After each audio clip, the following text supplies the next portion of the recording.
할렐루야. 오늘은 반영된 영광, 성령 충만이라는 말씀으로 하나님의 말씀을 나눌 때에 큰 은혜가 임하기를 축복합니다. 하나님의 영광은 우리 지난주에 배운 거대로 본체적인 영광이 있고 표현된 영광이 있고 마지막으로 반영된 영광이 있다고 말씀을 드렸습니다. 범접할 수 없는 저 찬란한 하나님의 그 본체적인 영광을 예수 그리스도의 십자가에 표현된 영광으로 우리에게 보여주셨고, 그리고 거기에서 중단된 게 아니라 그 표현된 하나님의 십자가의 영광을 우리 마음 안에 담아낼 수 있도록 반영된 영광으로 우리에게 임하셨습니다. 그리고 그 반영된 영광을 위하여 우리에게 필요한 게 기도라고 말씀을 드렸고, 솔로몬이 기도할 때에 성전에 하나님의 영광이 임했음을 우리는 말씀을 통해 볼 수 있게 됩니다. 그리고 엘리야가 기도할 때 하늘에서 불이 임하지요. 불이 임했다는 것은 하나님의 영광이 임했다는 것입니다.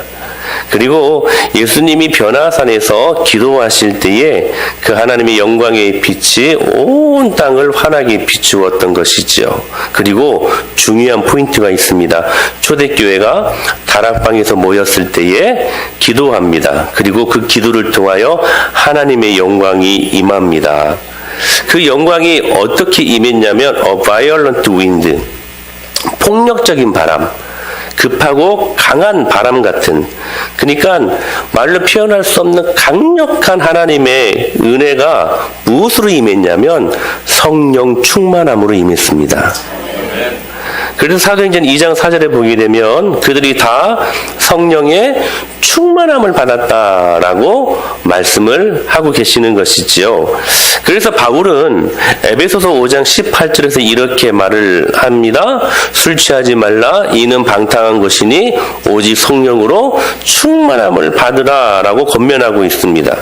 즉 성령 충만이 모든 우리들의 삶의 영역 속에서 반영된 하나님의 영광을 유지하기 위한 유일한 하나님의 방법이라고 말씀을 하시는 것이지요.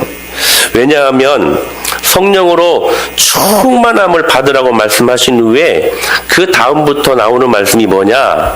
아내들아, 남편들아, 그리고 아비들아, 자녀들아, 상전들아, 종들아 하는 모든 인간관계가 소개되고 있음을 보게 됩니다.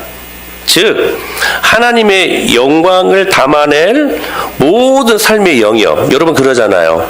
우리의 모든 생활의 영역은 하나님의 영광을 담아내야만 합니다. 할렐루야. 그래서 여러분 부부관계 속에서도 하나님의 영광이 반영되어야 돼요. 아멘입니까? 여러분 부모, 자녀들과의 관계 속에서도 하나님의 영광이 반영되어야 돼요. 아멘. 여러분 학교에서 친구들 간의 관계 속에서도 하나님의 영광의 빛이 임해야만 합니다. 직장생활 가운데서도 동료들, 그리고 상하 관계 속에서도 하나님의 영광의 빛이 드러나야 돼요. 드러나야 돼요. 그러니까 하나님의 영광을 담아낼 모든 삶의 영역, 그 관계라는 무대를 언급하고 계신다는 것입니다. 무엇을 의미하냐면 여러분 기억하십시오. 성령 충만이 이 삶의 모든 영역 속에서 하나님의 영광을 담아내는 통로라는 거예요. 뭐가요? 성령 충만함이. 할렐루야. 여러분 부부 관계 속에서 하나님의 영광이 있어야만 합니다. 그런데 여러분 하나님의 영광이 여러분들 그 부부 관계 속에서 있어요? 있습니까? 진짜예요? 그냥 아멘 하면 돼요. 예. 여러분, 근데 문제가 있지 않아요? 트러블이 있지 않습니까? 삐걱거림이 있지 않습니까? 왜일까요? 왜일까요? 여러분, 이유가 뭡니까? 취미가 달라서? 성격이 달라서? 기질이 달라서? 아닙니다. 여러분, 성령 충만의 문제입니다. 부모와 자녀 관계 속에서 하나님의 영광이 있어야 돼요. 그런데 문제가 있어요. 삐걱거림이 있어요. 트러블이 있어요. 왜입니까? 서로 다른 세대이기 때문에? 아니요. 무엇이 문제냐? 성령 충만의 문제라는 거예요. 직장 생활에서 하나님의 영광의 빛이 임해야만 합니다. 그런데 문제가 있어요. 서로 반목하고 서로 무시하고 여러분 그 관계 속에서 이런 어그러짐이 있어요. 이유가 뭡니까? 서로 다른 생각을 하고 있기 때문에? 아니에요. 무엇이 문제냐? 성령 충만의 문제라는 거예요. 성령 충만의 문제. 그러니까 모든 인간관계의 문제가 어디서부터 오는가? 우리는 때로 사회학적 그리고 심리학적 병리학적으로 우리가 접근할 수 있지만 성경적인 대답은 여러분 우리가 성경적인 대답을 들어야 되지 않겠습니까? 할렐루야. 물론 사회학적, 심리학적, 상담학적, 병리학적인 것들은 부수적으로 접근할 수 있는 학문들이지만 우리들에게 궁극적인 답은 줄 수 없습니다. 모든 답은 어디에서 찾아야 되는가? 말씀에서 찾아야 합니다. 그런데 성경이 주는 답은 뭐냐? 모든 인간관계의 문제는 성령 충만하지 않기 때문에 오는 문제라는 사실이에요. 즉 모든 인간관계의 문을 여는 열쇠가 뭐다? 성령 충만이다. 그때 하나님의 영광이 임합니다. 그러므로 성령 충만을 받아라. 그리하면 부부관계, 부모 자녀관계, 직장 상하관계의 문제가 해결된다는 것을 믿으시길 바랍니다. 이게 답이에요, 여러분. 그렇다면 하나님의 영광을 담아낼 수 있는 통로가 성령 충만이라고 말씀을 하시는데 성령 충만의 바른 의미가 뭘까? 무엇일까? 성령 충만은 흔히 우리가 생각하면 제가 터치할 때 하세요? 계속 놓치고 있어요, 지금. 흔히 성령 충만하면 우리가 crazy, 그쵸? 막 흥분된 상태. 우리가 그것을 성령 충만으로 이야기하는데 그게 성령 충만함이 아니라는 거예요. 그래서 여러분, 소위 지식층들에게 소외시 되어 왔던 이 단어가 뭐냐면 성령 충만이라는 단어예요. 그래서 성령 충만은 저기 무대뽀, 저기 무식자들만 사용하는 단어로 취급한 게 사실입니다. 그러나 말씀을 자세히 보십시오. 오늘 본문의 18절에 뭐라고 말씀하셨어요? 술 취하지 말라. 이는 방탕한 것이니 오직 성령으로 충만함을 받으라 라고 말씀하십니다. 여기 성령으로 충만함을 받으라고 말씀하고 계시죠. 여러분 이 충만이라는 단어가 뭘까요? 다시 말씀드립니다. 여러분 우리들의 상태를 crazy, 막 흥분의 도가니, 성령 충만함 받으면 막 미치는 거예요. 미치는 거 막. 이런 상태를 말씀하는 게 아니라 여기 말씀하는 충만이라는 단어는 통치의 개념입니다. 지배의 개념이에요. 그러니까 지금 바울이 말하기를 술에 지배를 받지 말아라 그 말이에요. 그리고 성령의 지배를 받아야 된다. 통치의 개념을 말씀하고 있는 거예요. 즉 성령님이 우리 안에 모든 당신의 인격적으로 우리들을 통치할 수 있도록, 그러니까 여러분 인격적인 충만함을 말씀하고 있는 것입니다. 성령의 인격으로 충만해라. 그게 뭐예요? 성령 충만이라는 것입니다. 한번 예를 들어 볼까요? 제가 결혼해서 제일 처음 달랐던 게 뭐였냐면 음식이었습니다. 저는 여러분들이 딱 보기에 고기를 좋아하겠습니까? 아니면 채소를 좋아하겠습니까? 너무 솔직하게 말씀해도 그래요. 저 고기를 좋아해요. 근데 처음 결혼했을 때 아내는 고기를 별로 안 좋아했어요. 그런데 지금은 제 아내가 고기를 더 좋아합니다. 맛있게 요리도 해요. 우리 아내가 만드는 고기 요리가 세상에서 최고입니다. 최고예요. 여러분 이걸 가지고 뭐라고 말하냐면 우리 아내가 남편으로 충만하다는 거예요. 남편이 원하는 걸 하게 되고 남편이 좋아하는 것을 좋아하게 되는 상태. 그래서 한 인격체로 충만해질 때 내가 좋아하는 것과 내 스케줄과 내 취미마저도 그리고 내 음식의 기준까지 변합니다. 이게 한 인격체로 인해 충만해지는 상태라고 말씀하는 거예요. 같은 의미에서 성령으로 충만한 것이 무엇인가? 이거예요. 성령님이 좋아하시는 것 나도 좋아하고, 성령님이 터치 싫어하는 것 나도 싫어하는 것. 그래서 성령님의 인격체로 완전히 들어가는 것, 그게 뭐냐? 성령 충만이라는 거예요. 그러니까 성령 충만함이 모든 관계의 답입니다. 왜 그렇습니까? 성령님으로 인격적인 지배를 받게 되니까, 자 보세요. 성령님이 나를 그의 온 충만함으로 나를 지배하고 나니까 여러분 관계에서 여러분 문제가 일어날 수 있어요, 없어요? 없는 것이죠. 성령님이 나와 함께 하시니까. 그래서 여러분 성령 충만함이 모든 관계의 답입니다. 그러므로 여러분 부부관계 지금 삐걱거림이 있습니까? 성령 충만하십시오. 부모 자식 간의 관계 속에서 여러분 트러블이 있습니까? 답은 이겁니다. 성령 충만하십시오. 직장에서 여러분 관계가 힘듭니까? 성령 충만하시기를 바랍니다. 그게 답이라는 거예요, 여러분. 그런데 성령이 충만할 때 나타나는 큰 특징이 하나가 있어요.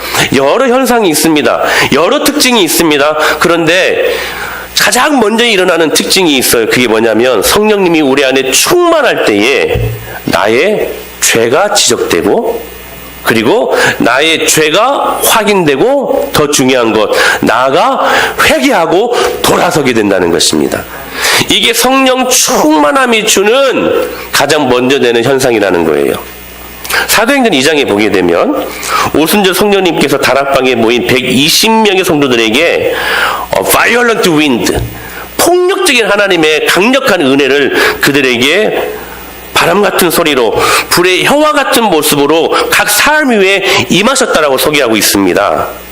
그때 나타난 현상이 무엇이냐? 서로에게 여러 가지 많은 기이한 현상도 있었지만 성령 충만한 베드로가 설교할 때에 이런 현상이 일어났어요. 시작.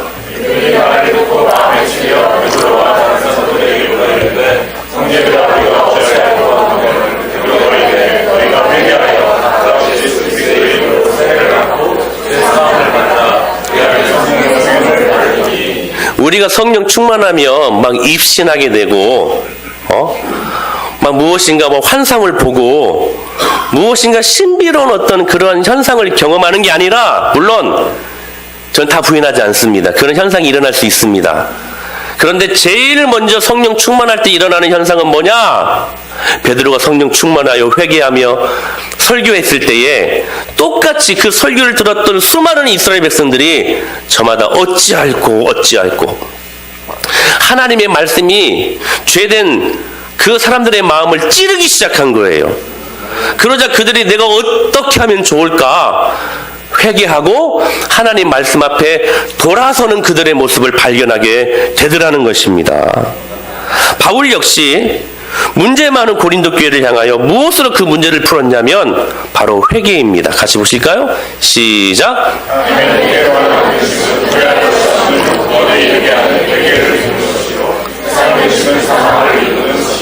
여러분 성령 충만하시기를 바랍니다.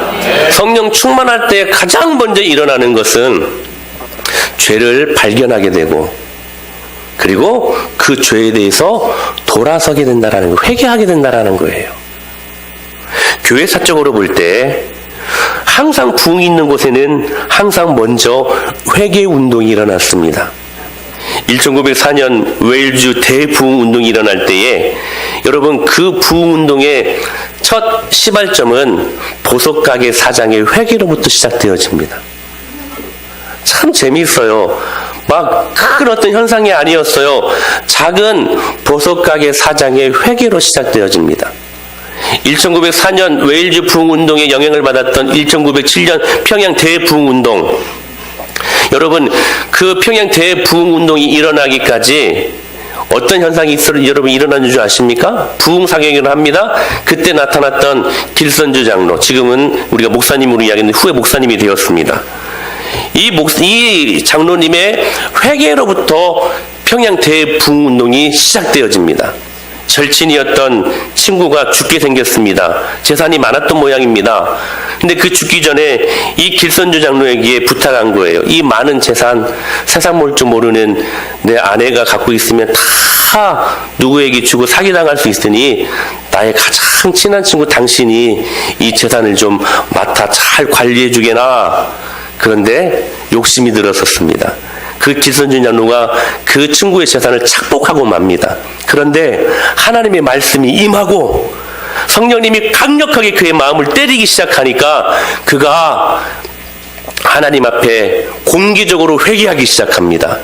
그 회개를 통하여 여기저기에서 회개 운동이 일어나고 결국 그 회개를 통하여 평양 대부흥운동이 일어났고 이 나라와 민족 가운데 복음의 놀라운 능력이 선포될 수 있었습니다.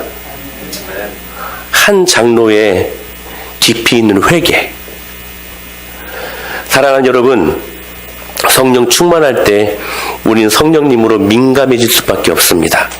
그 성령님은 우리의 죄를 지적하고 확인하게 하고 그리고 돌아서게 하는 능력이 있습니다. 오늘 그 은혜 앞에 우리가 설 수 있게 되길 축복합니다. 오늘 본문에도 보면 그래서 에베소 교회에 들어온 죄에 대해서 바울이 구체적으로 지적하고 있는데 우리 25절 말씀 읽어볼까요? 시작. 그런즉 거짓을 버리고 각각 그 이름과 더불어 참된 것을 말하라. 이는 우리가 서로 지체라 하느니라. 우리 몇 번 이 말씀을 들었는데 지금 가장 이상적인 교회라고 말하는 에베소 교회에 여러 가지 많은 어려운 환경이 있었어요. 많은 현상이 있었습니다. 뭡니까? 거짓을 버리고 각각 그 이웃과 더불어 참된 것을 말하라. 그러니까 지금 그 에베소 교회 안에 뭐가 있었다는 거예요? 거짓말하는 사람들이 많았다는 거예요. 진실하지 못하고 위선이 가득했던 에베소 교회의 모습. 26절에 시작. 지금 교회 안에 어떤 사람들이 많았다는 거예요? 분을 내는 사람, 혈기 내는 사람, 성질 더러운 사람들이 있었다는 거예요. 28절에 시작.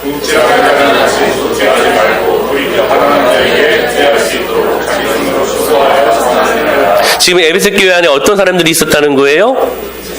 도둑놈들, 도둑질하는 사람들이 여기저기 있었다는 거예요. 그래서 말씀하시는 거예요. 도둑질하는 자는 다시 도둑질하지 말라. 29절에 시작. 오직 덕을 세우는데 소용되는 대로 선한 말을 하여 듣는 자들에게 은혜를 끼치게 하라.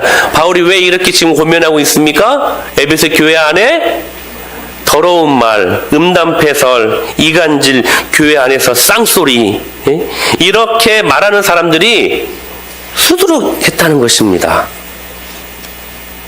그런데 가만히 보십시오. 우리가 성령 충만할 때 어떤 현상이 제일 먼저 일어난다고요?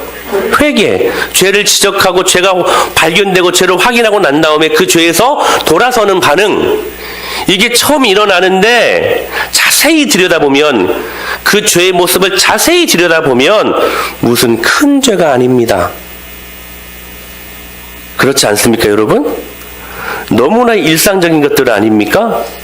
이게 마귀가 노리는 아주 자주 쓰는, 그러면서도 그리스도인을 자주 무너지게 하는 아주 효과적인 방법이었다는 것입니다. 여러분, 개구리를요 삶아서 죽이는 방법을 아십니까? 우리 예지가 개구리를 제일 싫어하죠. 뱀보다 더 싫어하는 게 개구리대요. 그러니까 우리 예지는 피게 입하니까 두 번째 재앙이 있었으면 큰일 날 뻔했어. 네?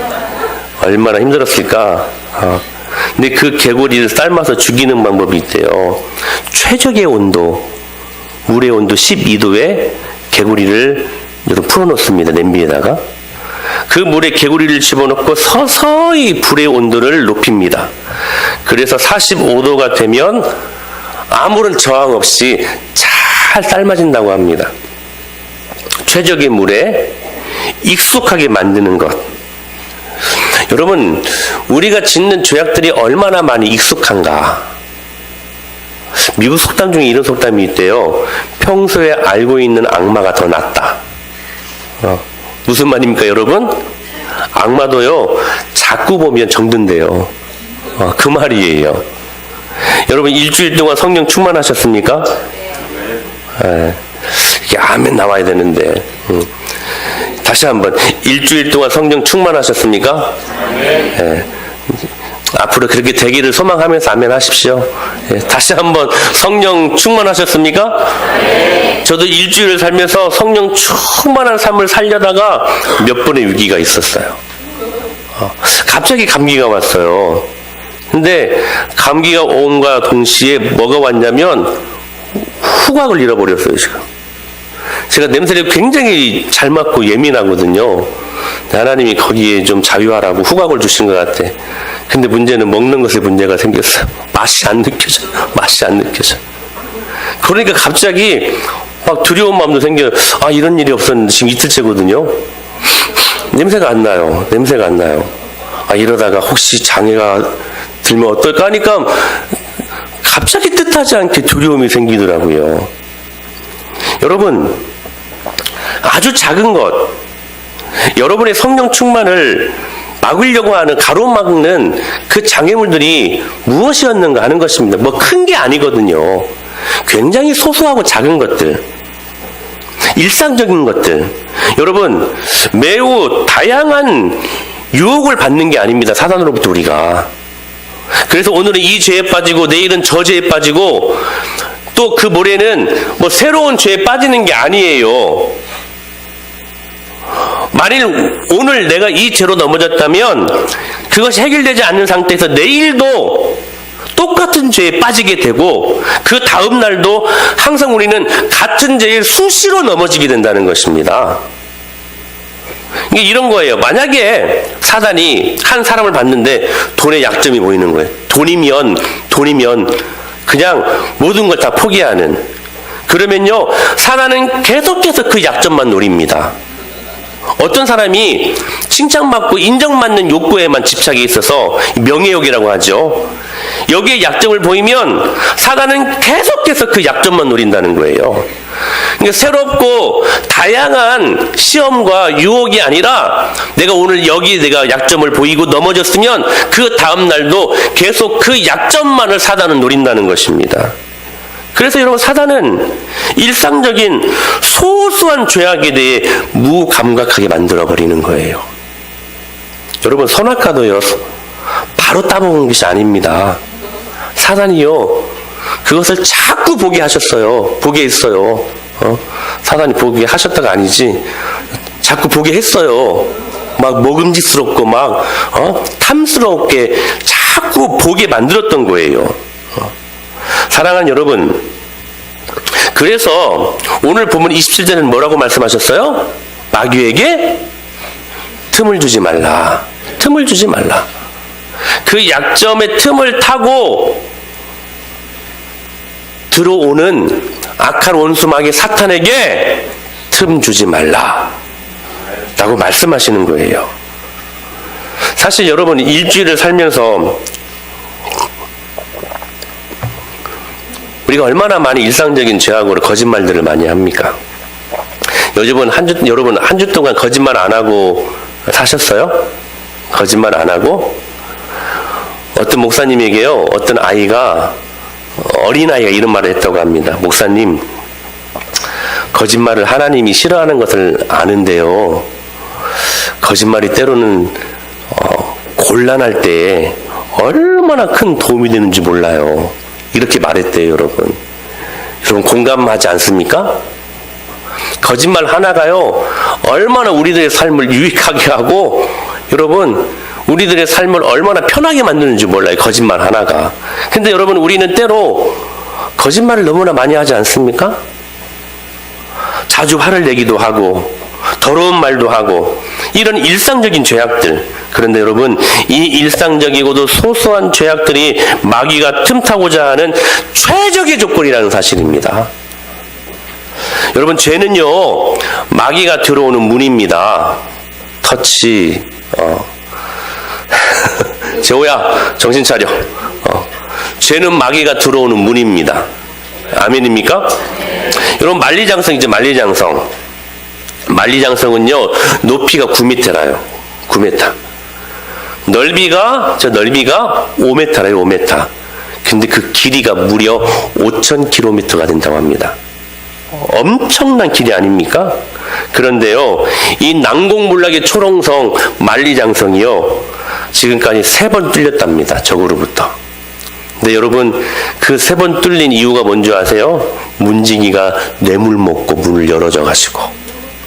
사랑하는 여러분, 죄가 주는 쾌락이라는 뇌물을 먹고 그만 우리들의 마음을 악한 원수 마귀 사탄에게 그 마음의 문을 열어줘 버리면 그 인생 끝납니다. 그래서 여러분, 우리는 성령으로 충만해야만 합니다. 이게요, 진행형이에요. 한번 성령 충만, 오늘 이 예배를 통하여 우리가 받았다고 죽을 때까지 그것이 유지되는 게 아니라는 거예요. 계속해서 이 모든 성령 충만의 능력을 내가 지속하기 위해 이 일상적인 소소한 죄악들과 여러분, 우리는 부단히 싸워야 된다는 사실입니다. 만일 이렇게 마귀가 틈을 타고 들어오게 되면 바로 그때 성령님께서 근심하신다는 사실이에요. 말씀을 보실까요? 시작. 하나님의 성령을 안에서 너희가 구원의 날까지 잊히심을 바랍니다. 아멘. 하나님의 성령을 뭐하게 하지 말라? 근심하게 하지 말래요. 여러분, 성령님은 인격적인 분이십니다. 그래서 그분은 근심하세요. 아멘. 성령님은 근심하시는 분이십니다. 여기 근심이라는 말이요, 부모가 자녀들이 밤이 늦었는데도 들어오지 않았을 때 근심한다 라는 표현이 아니에요.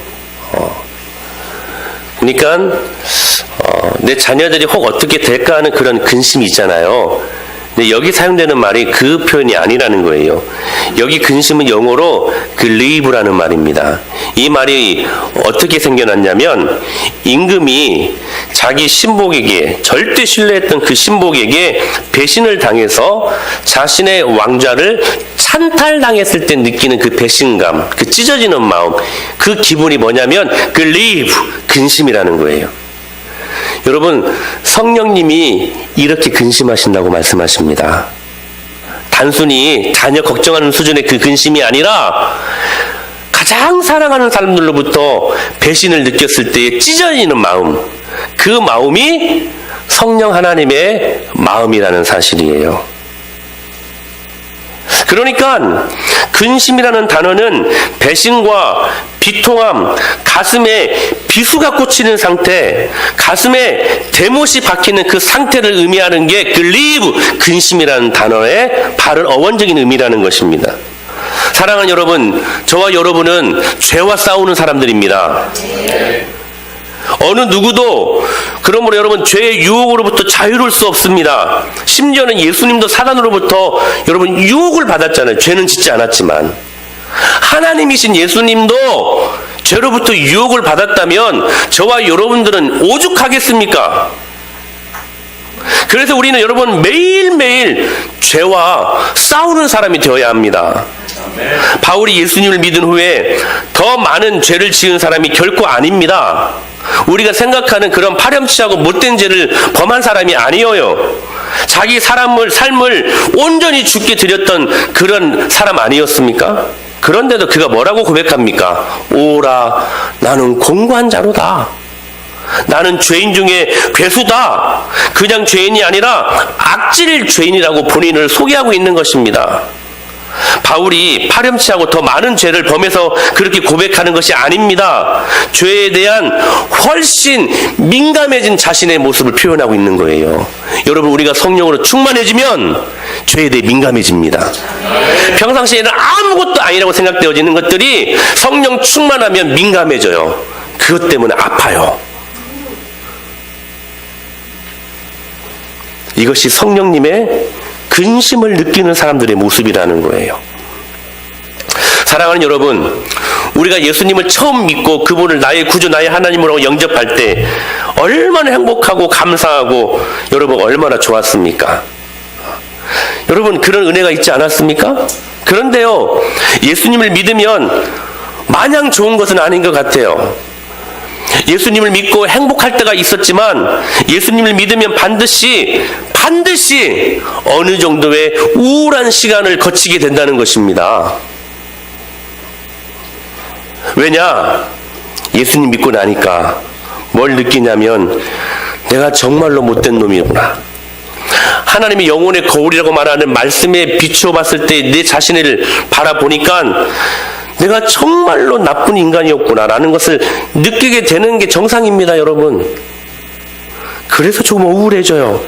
말씀 보기 전까지는 내가 좀 나이스한 사람 같았고, 말씀에 비춰봤을 때에 비추기 전에 내 삶이 좀 그런 대로 그래도 법 없이 살 수 있을 거라고 생각했던 내 자신의 모습이 말씀의 거울을 바라보니까 이건 너무 아닌 거예요.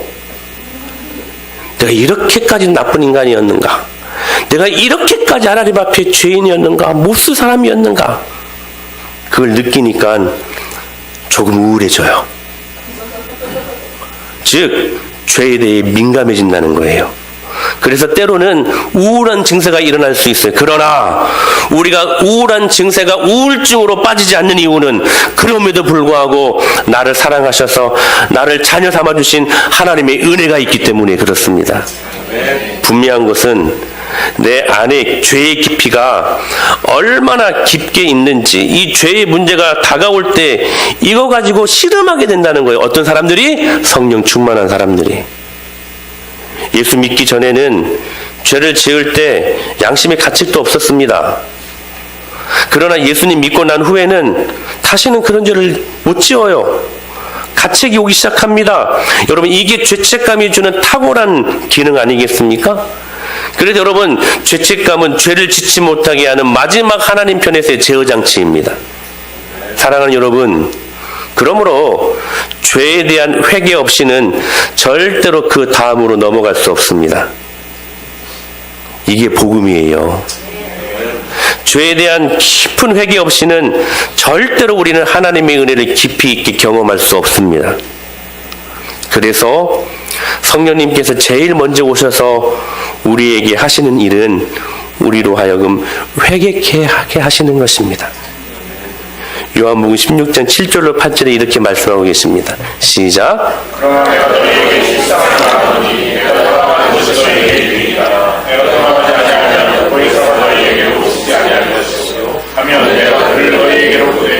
그가 와서 죄에 대하여 의에 대하여 심판에 대하여 세상을 책망하시리라.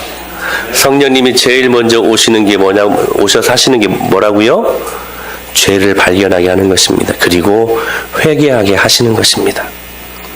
이게 하나님을 제대로 만난 자들의 모습입니다.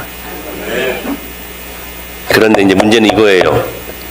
자, 이게 문제이지 뭐냐면 이걸 알아요. 모르는 게 아니에요. 그런데 왜 사람들이 왜 이 죄를 자꾸 자주 범하는 걸까? 여러분, 그 이유가 뭘까요, 도대체? 예?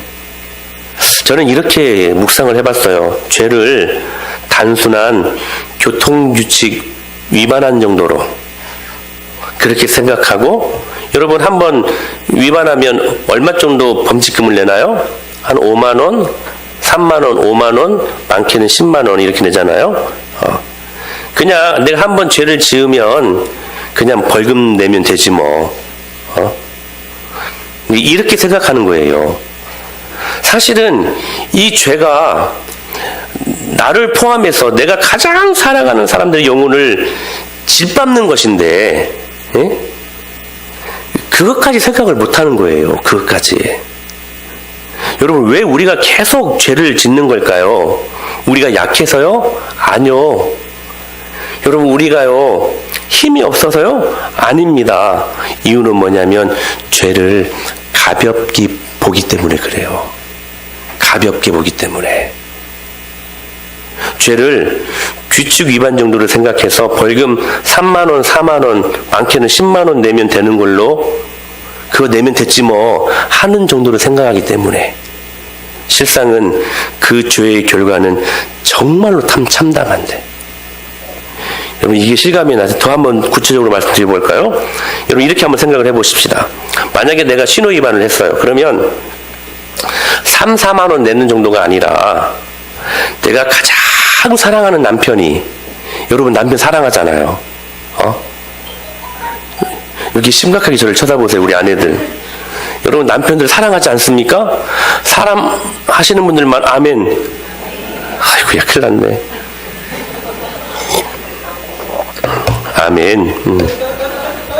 내가 가장 사랑하는 남편이 이 신호 위반 때문에 3, 4만 원 내는 것으로 그치지 않고 곤장 30대와 이 추운 날, 그리고 감옥 안에 한 달 동안 갇히게 된다면 여러분 어떻게 하시겠어요? 여러분 어떻게 하시겠습니까? 그렇게 하라고요, 오히려서? 아니, 더 자세하게, 이제 내가 사랑하는 남편이 아니라 이제, 그래도 자녀들은 또 달라지지, 또 이제 마음이. 내가 사랑하는 자녀가 내가 규칙 위반을 했다고 곤장 30대를 맞고 하루에 한 끼밖에 안 주는 감옥 안에 한 달 동안 갇히게 된다면 여러분 쉽게 여러분 신호 위반할 수 있겠습니까? 이제 자녀들이니까 이제 달라지죠. 여러분 죄를 짓는 것은 내가 약해서가 아니에요. 내가 힘이 없어서가 아니야. 내가 죄를 자꾸 범하는 것은 뭐냐면 죄를 가볍게 생각하기 때문에 그래요. 여러분, 그러나 제가 명확하게 성경 진리를 여러분들에게 선포합니다. 죄의 결과는 참담합니다. 어떤 분은 그래요. 설교할 때 좀 웃으면서 하시라고. 근데 이 죄의 결과가 참담하다 할 때 어떻게 웃으면서 할 수 있겠습니까? 죄의 결과는 참담합니다. 이렇게 말할 수 있을까요? 저는 그렇게 말 못하겠어요. 여러분, 죄의 결과는 정말로 무섭습니다. 정말로 무서워요. 삼손을 보면 정확합니다. 죄의 결과로 그 길었던 힘의 근원이 머리카락을 다 밀리고 두 눈은 다 뽑히고 블레셋 사람들에게 조롱거리가 되어가지고 맷돈이나 돈은, 여러분 악한 원수마귀 사탄은 우리를 실컷 우려먹다가 결국엔 지옥행입니다. 사단의 3대 사명 시작! 속이고 빼앗고 죽이고. 할렐루야. 여러분 죄의 결과는 비참한 거예요. 참담한 거예요. 결국은 지옥행입니다. 그러므로 내가 죄를 짓는 것은 내 자신의 삶과 그리고 내가 사랑하는 사람들의 삶을 죽이는 것이고, 더 중요한 것, 궁극적으로 성령님의 마음을 근심하게 한다. 즉 그 마음을 갈기갈기 찢어놓는, 그분의 마음에 비수를 꽂는 것이고, 그분을 배신하고 난도질하여 고통을 주는 게 우리가 짓는 죄라는 것입니다. 그런데 더 중요한 것, 그 죄가 무슨 대단한 게 아닙니다. 너무 익숙한 거, 너무 소소하고 일상적인 거, 에베소 교회에 몰래 숨어 들어온 거짓말, 분냄, 더러운 말, 도둑질, 우리가 쉽게 범할 수 있는 너무나 일상적인 것들 아닙니까? 이게 무슨 죄인가 싶을 정도로 하는 것들. 그러나 이 소소한 것들을 마귀에게 틈을 내어줄 때에 우리는 성령 충만할 수 없습니다. 즉 하나님의 영광을 우리 안에 담아낼 수 없다는 거예요. 그때 성령님은 근심하십니다. 근심이 뭡니까? 성령님을 배신하여 그분의 마음을 갈기 찢어놓는 그 행위. 그러므로 여러분 성령 충만하십시다. 성탄절을 우리가 다음 주에 경험하게 되는데, 여러분 성탄절을 경험할 때 가장 우리들이 담아내야 될 유일한 하나님의 축복이 뭐냐? 성령 충만입니다.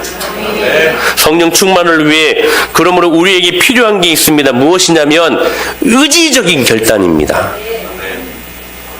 여러분 12혈류증을 앓는 여인이요, 그 많은 군중들의 애워싸여져 가고 있었던 예수님을 향하여 그곳을 막 삐죽고 들어가가지고 한 가지 믿음이 있었어요.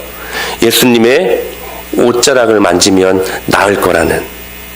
여러분 보십시오. 궁극적인 치료와 궁극적인 은혜는 누가 주십니까?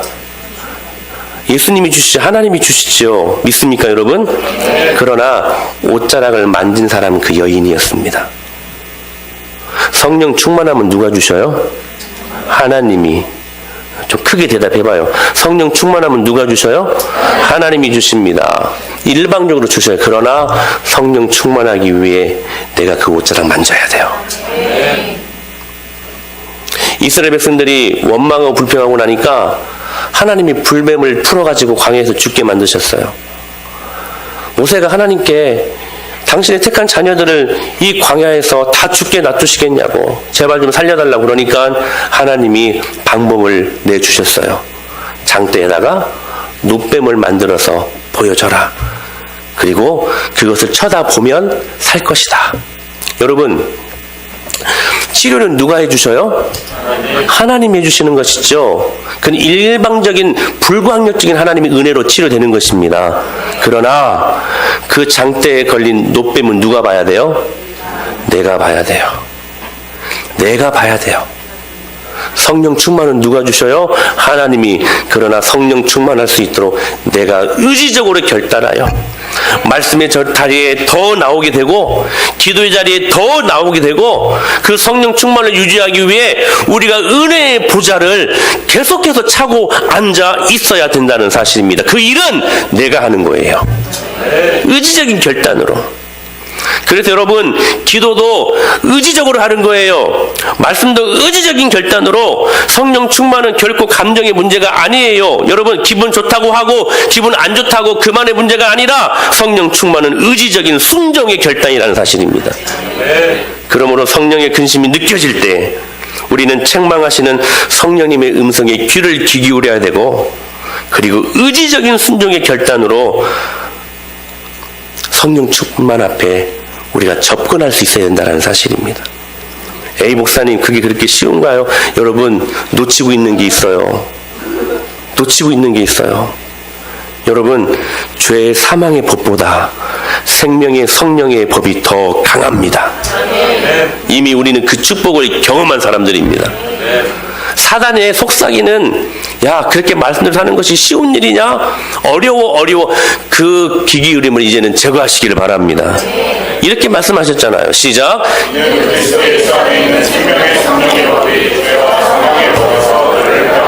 할렐루야.